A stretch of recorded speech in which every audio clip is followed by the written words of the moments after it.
अस्सलाम वालेकुम। आज का हमारा टॉपिक है कर्ल। कर्ल का मतलब क्या होता है? रोटेशन। अब ये हमारे पास जो रोटेशन है ये दो डायरेक्शन के अंदर हो सकती है, या तो क्लॉकवाइज या काउंटर क्लॉकवाइज डायरेक्शन में। फॉर एग्जांपल एक वेक्टर है और उसकी हमने क्या करनी है, कर्ल मालूम करनी है। तो एक वेक्टर जो कि हमारे पास 3 डायमेंशंस के अंदर है, इसके जो कंपोनेंट हैं V X, V Y and V Z. तो अगर हमें इसकी कर्ल पता करनी हो तो हम क्या करेंगे, ये वेक्टर का हम क्या करेंगे, डेल, ये जो हमारे पास डेल ऑपरेटर, इसके साथ क्रॉस प्रोडक्ट लेंगे तो हमारे पास क्या आ जाएगी, कर्ल आएगी। कर्ल हमारे पास उस प्लेन के, जिस प्लेन के अंदर डेल और वी होते हैं, उस प्लेन के नॉर्मल होती है हमारे पास। फॉर एग्जांपल अगर एक्स और वाई डायमेंशन है, एक डायमेंशन के अंदर अगर हम क्या ले रहे हैं, वेक्टर ले रहे हैं, वेक्टर का कोई भी कंपोनेंट, और सेकंड डायरेक्शन के अंदर हम क्या करते हैं, डेल ऑपरेटर का कोई सा भी पार्शियल कंपोनेंट देते हैं, तो जो इसकी कर्ल होगी वो क्या होगी, थर्ड जो हमारे पास है, इसका जो हमारे पास कंपोनेंट होगा उसके अलोंग होगी जो कर्ल होगी।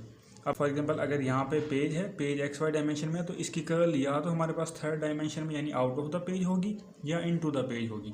और वो मेजर करने के लिए हम क्या करते हैं, हम राइट हैंड थंब रूल का इस्तेमाल करते हैं। फॉर एग्जांपल अगर हमारे पास काउंटर क्लॉकवाइज में है तो हम क्या करेंगे, अपने फिंगर्स को कर्ल करेंगे काउंटर क्लॉकवाइज में, और जो थंब है, थंब हमारे पास पॉइंट करेगा आउट ऑफ द पेज, तो हमारे पास जो कर्ल होगी वो क्या होगी, आउट ऑफ द पेज होगी। इसी तरह अगर हमारे पास क्लॉकवाइज है, क्लॉकवाइज हमारे पास जो कर्ल है वो क्या होती है, हमारे पास इनटू द पेज होगी। अगेन जो हमारे पास काउंटर क्लॉकवाइज या एंटी क्लॉकवाइज कर्ल है, इसको हम एज ए पॉजिटिव कंसीडर करते हैं, और क्लॉकवाइज जो कर्ल होती है इसको हम क्या करते हैं, नेगेटिव कंसीडर करते हैं। अब फॉर एग्जांपल हमारे पास कोई भी वेक्टर है और उसकी अगर हम मालूम करना चाहते हैं कर्ल, तो हम क्या करें, उसका डेल के साथ क्या लेंगे, क्रॉस प्रोडक्ट लेंगे। एक वेक्टर हमारे पास है, उसके 3 कंपोनेंट हैं, लॉन्ग आई जे एंड के कंपोनेंट इसके।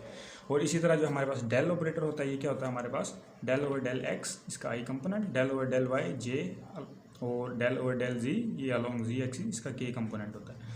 तो इनका क्रॉस प्रोडक्ट लेंगे तो हमारे पास ये डिटर्मिनेंट फॉर्म के अंदर क्या आ जाएगा, इनका क्रॉस प्रोडक्ट आ जाएगा। डिटर्मिनेंट को सॉल्व करते हैं डेल क्रॉस वी को, तो हमारे पास क्या आ जाता है, ये आ जाता होता है डेल क्रॉस वी। इसका आई कंपोनेंट क्या आ जाएगा, ये कॉलम ये रो डिलीट करेंगे, ये इससे मल्टीप्लाई करेंगे, माइनस ये इससे करेंगे, ये हमारे पास आ जाएगा आई कंपोनेंट। जे कंपोनेंट में ऑर्डर रिवर्स हो जाएगा, तो ये प्लस जे, ये रो ये कॉलम डिलीट। अब हमारे पास यहाँ पे क्या होगा, ये मल्टीप्लाई बाई ये और माइनस ये मल्टीप्लाई बाई ये हो जाएगा। इसी तरह के कंपोनेंट, ये कॉलम ये रो डिलीट, ये इससे मल्टीप्लाई होगा, माइनस ये इससे मल्टीप्लाई हो जाएगा। ये हमारे पास डेल क्रॉस बी आ गया। अगर हम इसकी फिजिकल सिग्निफिकेंस की बात करें, मतलब इसके फिजिकल मीनिंग क्या होते हैं कर्ल के, फॉर एग्जांपल हमारे पास कोई भी फ्लक्स है जिसकी वेलोसिटी क्या है, हमारे पास v है। अलोंग एक्स एक्सिस इसकी वी एक्स है, अलोंग वाई एक्सिस इसकी वी वाई है, और अलोंग जी एक्सिस इसकी जो वेलोसिटी जो वो फ्लक्स है या फ्लूइड है उसकी क्या है, वी जी है। सो अब हम अगर कर्ल मालूम करना चाहते हैं अलोंग एक्स एक्सिस, तो हम क्या करते हैं, फॉर एग्जांपल हमारे पास जो फ्लूइड है ये क्या कर रहा है, अलोंग वाई एक्सिस क्या कर रहा है, फ्लो कर रहा है। ये हमारे पास जो है फ्लूइड की जो यहाँ पर वेलोसिटी है सेंटर में, इस पॉइंट पर वेलोसिटी इसकी वी वाई है, इसकी लोअर लेयर की वेलोसिटी इससे कम और इसकी अपर लेयर की वेलोसिटी से क्या है, ज़्यादा है। और जो यानी जो अपर लेयर की वेलोसिटी है वो अलोंग क्या हो रहा है, इंक्रीजिंग जी डायरेक्शन के अंदर इसकी वेलोसिटी क्या कर रही है, इंक्रीज कर रही है अलोंग जी एक्सिस। तो velocity along Y axis plus जो चेंज हुआ है upper layer along Z axis, जो सम अमाउंट ऑफ जो change in Y component of flux along the Z direction. तो ये हमारे पास ये चेंज हुआ, कुछ ऐड हुआ, तो अपर लेयर की वेलोसिटी ज़्यादा, इससे इस लेयर की वेलोसिटी इससे कम है, और सबसे जो लोअर लेयर है इसकी वेलोसिटी क्या है, सबसे कम। तो अगर फॉर एग्जांपल यहाँ पर हमारे पास कोई भी एक हमारे पास फॉर एग्जांपल कोई स्टिक है या कोई भी हमारे पास ऑब्जेक्ट है, वो अगर फ्लो कर रहा होगा तो वो यहाँ पर क्या करेगा, इसकी अपर लेयर है तो ये क्या करवाएगी, इसकी स्पीड ज़्यादा है, इसकी वेलोसिटी ज़्यादा है, और इसकी क्या है, लोअर लेयर की जो हमारे पास वेलोसिटी ये क्या है, कम है। तो यहाँ पर हमारे पास ये जो ऑब्जेक्ट है ये क्या करेगा, ये कर्ल करेगा या रोटेट करेगा इस पॉइंट के अलोंग, इस सेंटर पे जो हमारे पास जो होगी, इस सेंटर पे यहाँ पर हमारे पास क्या होगी, कर्ल होगी डेल क्रॉस बी। तो यहाँ पर ये जो सेंटर के अलोंग क्या होगा, कर्ल होगा ये ऑब्जेक्ट। तो यहाँ पर हम क्या कह सकते हैं कि ये जो ऑब्जेक्ट है या ये जो वाटर ये क्या कर रहा है, कर्लिंग इफेक्ट प्रोड्यूस कर रहा है, या हमारे पास ऑब्जेक्ट क्या कर रहा है, रोटेट कर रहा है। तो इसका जो हमारे पास जो कर्ल है वो क्या होगी, अगर हम इसको पॉजिटिव सेंस के अंदर कंसीडर करें तो हमारे जो पास जो कर्ल है velocity of fluid along z axis, अगर हम पॉजिटिव सेंस के अंदर कंसीडर करें तो हम क्या करेंगे, from z to y axis, from जो हमारे पास कर्ल प्रोड्यूस हो रही है वो क्या हो रही है, from z to y axis. इसी तरह अगर हम y कंपोनेंट की बात करें, इसी तरह ये जो हमारे पास फ्लक्स है ये अलोंग क्या कर रहा है, z डायरेक्शन के अंदर फ्लो कर रहा है अलोंग z एक्सिस। और तो हमारे पास वही सेम इंक्रीजिंग अपर लेयर की सबसे ज़्यादा वेलोसिटी है, उसकी जो हमारे पास ये जो लेयर है इसकी क्या है, कम वेलोसिटी है, और सबसे जो लोअर लेयर है इसकी सबसे कम वेलोसिटी है।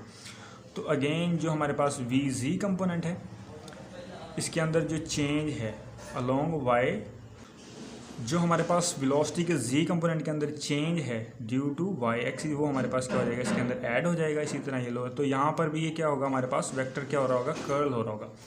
लेकिन अगर हम यहाँ के इसकी जो कर्ल है वो पॉजिटिव सेंस के अंदर कंसीडर करें तो हमारे पास जो कर्ल होगी वो क्या होगी, along Y to Z axis, यानी जो हमारे पास कर्ल होगी वो क्या होगी, ये होगी, यानी काउंटर क्लॉकवाइज। तो ये हमारे पास दो कंपोनेंट आ गए हैं कर्ल के इन अ प्लेन वाई जी प्लेन। वाई जी प्लेन के अंदर हमने क्या कर ली है, कर्ल कंसीडर कर ली है, और जो इसकी कर्ल होगी वो क्या होगी, अलोंग एक्स एक्सिस होगी, या तो पॉजिटिव एक्सिस की डायरेक्शन में या नेगेटिव एक्सिस की डायरेक्शन में। उसके लिए हम क्या करते हैं, उसके लिए हम थंब रूल अप्लाई करेंगे। फॉर एग्जांपल अगर हम वाई कंपोनेंट ऑफ वेलोसिटी की बात करेंगे तो हमारे पास जो कर्ल हो रही थी वो फ्रॉम जी टू वाई हो रही थी, जी टू वाई एक्सिस। तो ये हमारे पास क्या है, क्लॉकवाइज है। तो क्लॉकवाइज अगर हम राइट हैंड थंब रूल से पता करें तो हमारे पास ये क्या होगी, इन टू द पेज या नेगेटिव एक्सिस की डायरेक्शन में होगी। तो ये हमारे पास क्या आ जाएगा, एज ए नेगेटिव कंपोनेंट में आ जाएगा ये।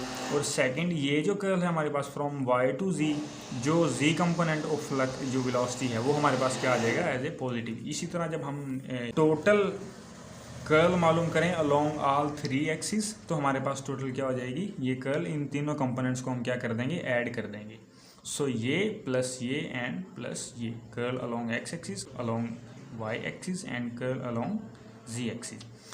अब इक्वेशन अगर हम देखें, इक्वेशन 1 एंड इक्वेशन 2, इन दोनों को अगर हम क्या करें, कंपेयर करें, तो दोनों इक्वेशन से हमें क्या रिजल्ट दे रही है, that curl of v is equal to del cross v। तो हमारे पास किसी भी वेक्टर की कर्ल होती है वो क्या होती है, डेल ऑपरेटर के साथ उस वेक्टर का क्रॉस प्रोडक्ट होती है। सो यही हमारे पास क्या था, कंसेप्ट था कर्ल का।